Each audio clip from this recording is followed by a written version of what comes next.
Hey, true believers. Chris Mack coming at you with Strongbox, the Big Bad Book of Boon, number 7. And this story just continues to get crazier and crazier and interesting because you can't put the story down. Now, we've gone 6 issues in. We've met the people from the Antarctic. We've met Dixon, who is the main villain. He's also part of the Antarctic. Boon, Pellwater, all these characters. And then what I like is right when we start to get to what it feels like, the crescendo to finish the story, we kind of get a moment to stop and breathe. With that said, it's because when we open up into this book, we actually get some backstory on the Chugwater, courthouse, and how it kind of attaches to, if you guys remember, the janitor from the beginning of the book. It says here, it talks about the books that Pellwater wrote over the years after the courthouse was built. And then it says where's it at? Hold on. I'm totally just kind of flubbing it here for a second, but we're talking about Barton Woodward Finks. He's the janitor from the first issue that we met, and he is a huge fan of Pellwater. Pellwater? Yeah. Sorry, I just had not had enough coffee at Pellwood. See what I mean? But anyway, it talks about how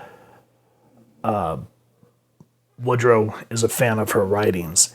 And it says that the stuff that she writes, it says it has traits that provoke an emotional, psychological, and physical response from one of her most ardent of fans, the aforementioned Barton Woodward Finks, a mentally handicapped janitor working in the building. We have learned that his reaction to the world around him, thanks to Pellwood's authorship of these books, is one of perpetual fear and paranoia. Fear that led to the endangerment of Chugwater's finest architectural marvel some 57 years after his birthday. Be dismayed. Be very dismayed. So I appreciate that it shows the courthouse being set on fire by Woodward. And you get some backstory on the significance of this historical monument. Now, before we go further into this story, let's talk about who worked on it. Written and created by H. Thomas Altman, rendered into perceptual deterrence by Sebastian Sala and Minan Gibelt. I'm sorry if I pronounced that name wrong. Just pronouncing words such as those are not my forte. I try, but yeah. And then before we get any other story on the courthouse, we go into, I think it's around the 40s, during the Great Depression. The name of this corresponds to the name of the county from which it resided. This is Chugwater County. And it shows Boon's family, which, if you remember from the Depression, there was a lot of big families like this. Sadly, a lot of them did not survive.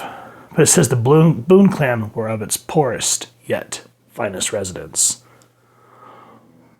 Fulbert and Filma Boon bore 14 children, 7 boys, 7 girls, and they weren't even Catholic.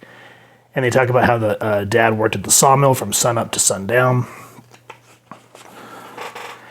until he was injured. As it's written here, it says, then in 1947, Fulbert was clearing a log jam in the tailspoon when the machine suddenly mistook him for lunch. And there we get that trademark, fudge, blast it. So you kind of start to see Boone's inspiration because he had to kind of work down there with his dad. So, he kind of understood what it was to be a man, actually working in the sawmill and kind of having that really hard lifestyle. And on top of working with his dad, had to work or had to go to the schoolhouse during the day. The exhaustion overwhelming him, especially when it came to when his father's arm was injured. He kind of became the sole breadwinner. And so you see Ms. Sodom found Frank to be an exceptional pupil, yet taken an enthusiasm of one of those future could be clearly seen.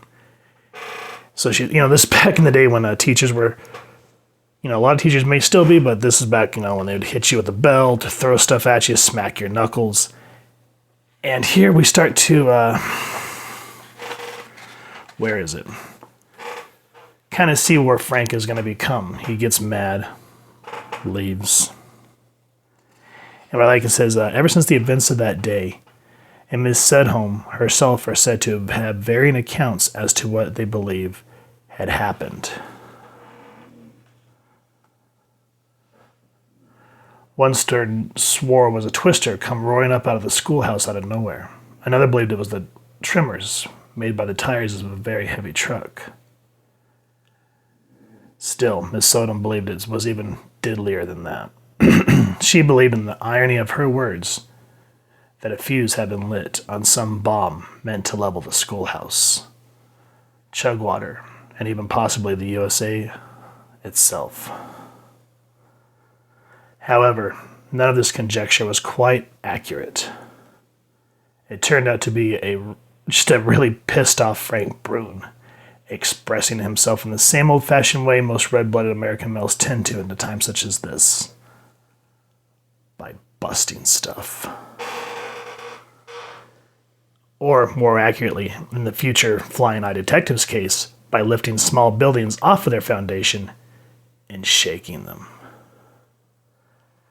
So here, I think I missed the part that I wanted to express, but it talks about how with Frank's strength and his temper and the bloodline that he came from, it's talking about how it woke up some like ancient Viking in him. And if you guys remember, I talked about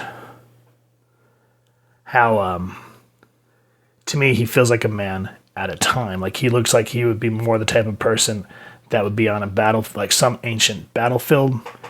And it actually, when I got to this issue, it solidified what I was thinking about. I just wish I could find the dialogue, but usually, you know, when you get ready to jump into a review, 99.9% of the time, the page that you want is going to disappear. Now, I love how the families, you know, the police come and talk to the Boons about what Frank did at the school, and like, oh, don't worry, officer, we'll punish him. So you see, I like how this is just about done with no dialogue. We see the cop leaving, Frank sitting, you know, stewing over what he's done. We see Dad come in with the belt. And the dad just starts laughing. He's like, consider yourself switched. Now, you know, that's a good thing for parents when they know that when a claim made by the community is bullshit, that they're not going to swap their kid. They're just like, yeah, consider yourself switched. That's some good storytelling. And it shows the character of his parents, too, that they actually cared about their children, even though they lost a good chunk of them to the diseases of those days. They still had that strength of character, which stayed with Boon as we see through these first 6 issues. And that's what I mean is we get all this story about Frank, where he came from, where he is today, what, you know, trials and tribulations brought him to it, you know, and how his parents supported him. And then with that, then we kind of get back into the main story. We kind of see the police kind of going through the fire, you know, of the what is it called? The courthouse. And with that said, we notice that Eli here, he's looking for the Bathwhite that initially, I think it was the one that bit, it was either the coroner or the original commissioner. But like how he says, I have every intention of utilizing betrayal too. And then the book ends.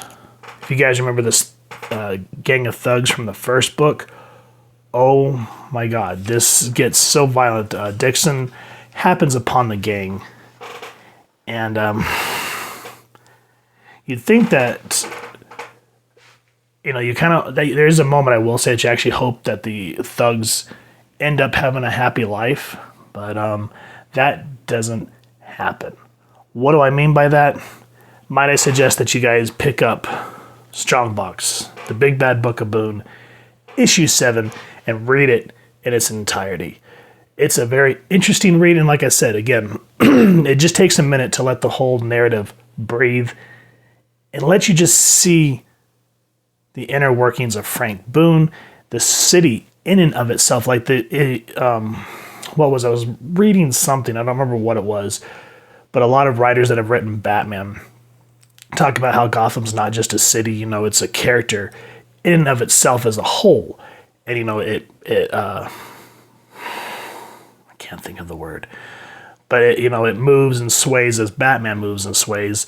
And moves and sways is not the word I'm looking for, but I'm drawing a blank here. But anyway, Chugwater feels the same way to me, where it's more of a character when you start to point out buildings, get its history, and it makes the story feel more rich in that regard.